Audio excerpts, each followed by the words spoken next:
Thank you for watching this Reedy Creek Baptist Leadership Development video. Our leadership team are building a healthy leadership culture based on exciting biblical principles. You've been sent this clip so I can explain what we see is Christian leadership, what we are trying to achieve, and just some expectations. A few times a year, we come together collectively as a group of leaders to plan and to be equipped. But I also send out a 1-minute YouTube leadership gems that I picked up from leaders that I've looked up to over the years. Our prayer and our desire is that your leadership role within this church is fulfilling and that it helps you to grow as a follower of Jesus. Thank you for serving as a leader. There are 4 aspects of Reedy's leadership that I want to share with you now. First, I want to explain what leadership is. In our context, what is biblical leadership? There are many definitions of leadership. In fact, one leadership guru has discovered over 850 definitions. For me, a book given by my mum and dad over 15 years ago helped me to define the leader that I'm striving to become. Well-known author Henry Blackaby has defined leadership in his book, Spiritual Leadership, as moving people onto God's agenda. To me, this is the kind of leader I want to be. Someone that helps moves people onto God's agenda. Isn't this what we want to see happening with the people that we serve? Leading them onto God's agenda? Whether we are leading a group of mainly non-Christians or a group of just Christians, as leaders, we are to lead them towards or onto God's agenda. Jesus, our ultimate example of leadership, spent 3 years moving his disciples and others onto God's agenda. I would like to encourage you, as a leader at Reedy, to aim at moving people that you serve onto God's agenda. Second, it's important to know that Reedy is developing a leadership culture. Brian Houston has tweeted, "Leaders' goal, everything has a culture," he said. "If you are not defining the culture is defining you. Be intentional." This is so true, isn't it? And so therefore we at Reedy want to have a biblical leadership culture that helps builds a group of people who leads others onto God's agenda. How you do this varies from group to group, and in my other YouTube clips I will be sharing some of these leadership gems. Nehemiah is one of my biblical heroes. What a leader he was. He helped bring a nation back onto God's agenda by not only rebuilding the wall around Jerusalem, but he initiated reforms to go and help the poor. And with Ezra, he helped to restore the value of God's word. Without such a culture of leadership, Israel would have continued to be for a long time far from God's agenda.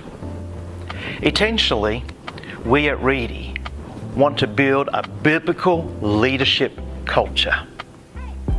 Third, as a leader, it is expected that you keep certain standards. In the 1990s, within churches, there was a lot of discussion about leadership. And as a young pastor and leader, I just grabbed so many books on leadership. One book was written by leadership pundit John Maxwell. I visited his then church in San Diego and was impressed by his leadership principles. One of his books that had an impact upon me was Developing the Leader Within You. If I was going to lead people onto God's agenda, then I needed to be a leader that others wanted to follow.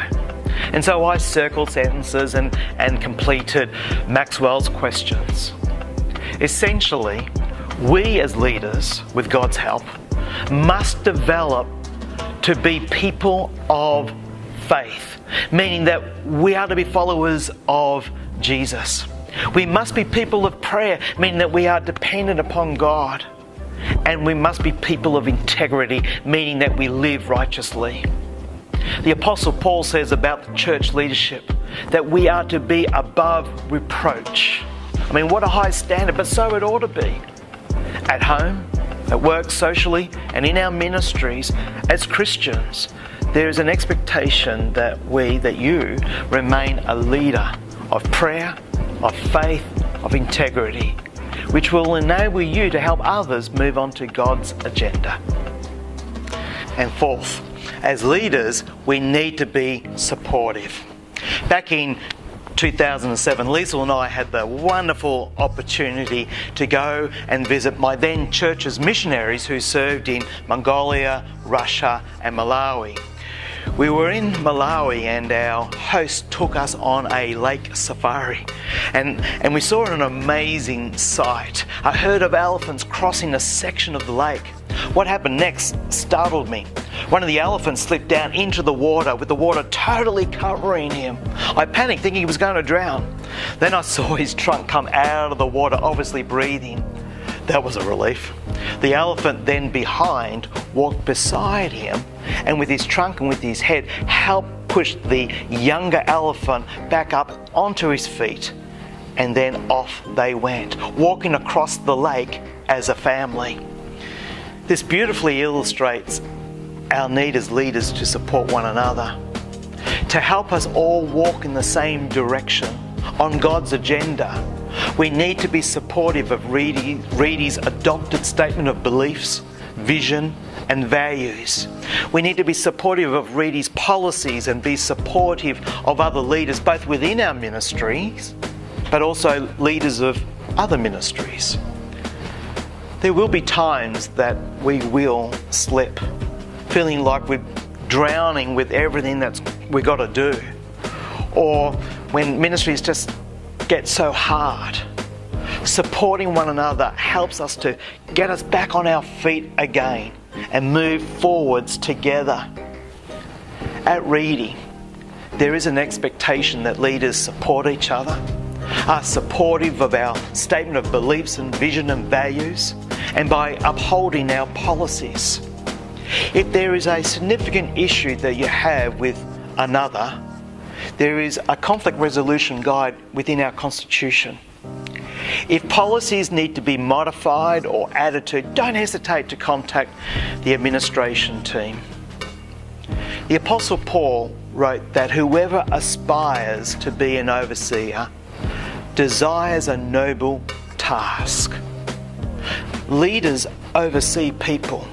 You are a leader who oversees a group of people. It is a noble task that you are called to do, to help move people onto God's agenda. As part of our leadership culture at Reedy, continue to grow as a person of prayer, of faith and integrity, and be supportive of the church's direction and policies and for one another. Thank you very much for all the time that you are putting into preparation and turning up to serve others. While leading others has its challenges and its joys, I trust that you will experience fulfillment as a Christian leader.